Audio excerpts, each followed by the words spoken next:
Hello ಗೆಳೆಯರ, welcome to S speech in Kannada channel. ಈ ಒಂದು ವಿಡಿಯೋದಲ್ಲಿ ಸ್ವಾತಂತ್ರ್ಯ ಸ್ವಾತಂತ್ರ್ಯ ದಿನಾಚರಣೆಯ ಕುರಿತು 5 ಸರಳ ಸಾಲುಗಳು ನೋಡ್ತೋಣ. ಈ ಒಂದು 5 ಸರಳ ಸಾಲುಗಳು ಅಂತಕ್ಕಂಥ ನಿಮಗೆ ಇಷ್ಟವಾಯ್ತಾ? ಇಷ್ಟವಾದ್ರೆ ಒಂದು ಲೈಕ್ ಅನೇಕ ವಿಡಿಯೋ ಪ್ರೋತ್ಸಾಹ ತುಂಬ ಸಿಗುತ್ತೆ. ಇನ್ನೊಬ್ರಿಗೂ ಶೇರ್ ಮಾಡಲು ಸಾಧ್ಯ. ಇಂಥ ಅನೇಕ ವಿಡಿಯೋಗಳ ಚಾನಲ್ ಸಬ್ಸ್ಕ್ರೈಬ್ ಆಗಿ. ಹಾಗೆ ನಿಮಗೆ ಯಾವ ರೀತಿ ಒಂದು ಭಾಷಣ ಬೇಕು, ಯಾವ ರೀತಿ ಪ್ರಬಂಧ ಬೇಕು ಅಂತೇಳಿ ಕಾನ್ಸ್ಟ್ಲಿ ಕಾಮೆಂಟ್ ಮಾಡಿ. ಆ ವಿಷಯಕ್ಕೆ ತಕ್ಕಂತೆ ನಾವು ವಿಡಿಯೋ ಮಾಡಿ ಪ್ರಯತ್ನ ಪಡ್ತೇನೆ ಅಂತ ಹೇಳ್ತಾ, ಹಾಗಾದ್ರೆ ಈ ಒಂದು ಭಾಷಣವನ್ನ ನೋಡ್ತಾ ತಿಳಿತಾ ಕಲಿತಾ ಹೋಗೋಣ ಬನ್ನಿ. ಮೊದಲನೇ ಪಾಯಿಂಟ್ ನೋಡಿ. ಆಗಸ್ಟ್ 15ರಂದು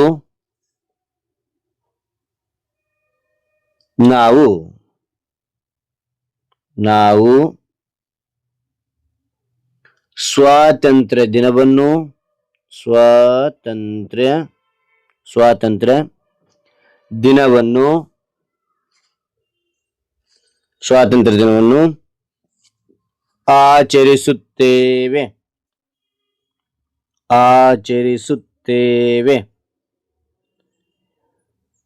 ಆಗಸ್ಟ್ 15ರಂದು ನಾವು ಸ್ವಾತಂತ್ರ್ಯ ದಿನವನ್ನು ಆಚರಿಸುತ್ತೇವೆ. ಅನಂತರ ಎರಡನೇ ಪಾಯಿಂಟ್ ನೋಡಿ.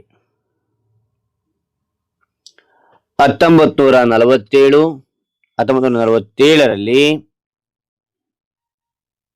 ಭಾರತಕ್ಕೆ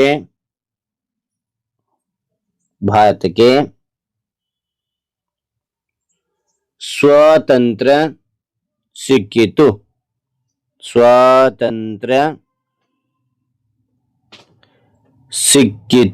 ಅಥವಾ ದೊರಕಿತು ಅಂತಾನು ಹೇಳ್ಬೋದು. ಓಕೆನಾ? ಸಿಕ್ಕಿತು. ಅದಾನಂತರ ಮೂರನೇ ಪಾಯಿಂಟ್ ನೋಡಿ. ಈ ದಿನ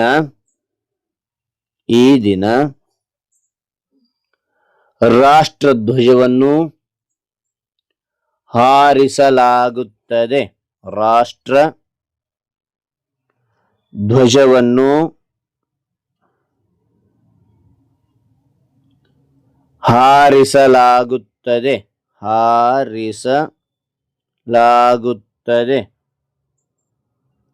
ಓಕೆನಾ?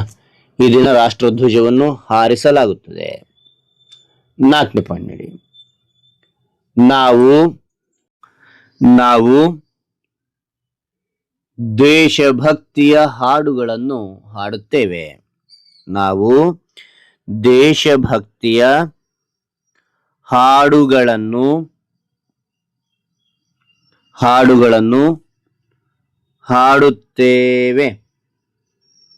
ಹಾಡುತ್ತೇವೆ.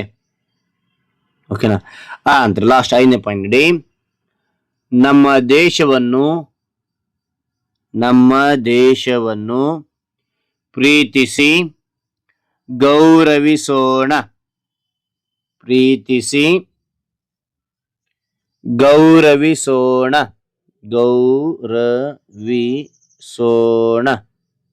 ಓಕೆನಾ? ರೈಟ್. ಹಾಗಾದ್ರೆ ಈ ಎಲ್ಲ 5 ಸಾಲುಗಳಂತ ಇಷ್ಟವಾದ್ರೆ ಒಂದು ಲೈಕ್ ಅನೇಕ ವಿಡಿಯೋ ಪ್ರೋತ್ಸಾಹ ತುಂಬ ಸಿಗುತ್ತೆ. ಏನಾದರೂ ಸಲಹೆಗಳಿದ್ರೆ ಕಾಮೆಂಟ್ ಮಾಡಿ. ಆ ಸಲಹೆಗಳ ತಕ್ಕಂತೆ ನಾನು ಪ್ರಯತ್ನ ಪಡ್ತೇನೆ ವಿಡಿಯೋ ಮಾಡಲಿ ಅಂತ ಹೇಳ್ತಾ ಮತ್ತೊಂದು ಹೊಸ ವಿಷಯದಿಂದ ಬಿಟ್ಟು ಹಾಕ್ತೇನೆ. Thank you for watching. Bye ಮಕ್ಕಳೇ.